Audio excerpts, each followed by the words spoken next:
Here's a quick tip to turn your painting into black and white. It's called Proof Colors, and its shortcut is Control Y. By default, it's set to working CMYK, but if you click on Custom and then go down and select any of these dot gains, I select dot gain 25, it'll simulate your painting to what it should look like in black and white. The coolest thing with this feature is that even though it's displayed in black and white, it still has the color information. So let's say I want to add some atmosphere between this egg form and this tree. I can select a color or a value, and I'll just mask this out.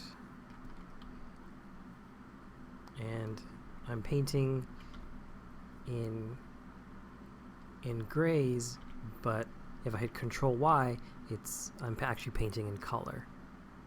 I use this shortcut all the time.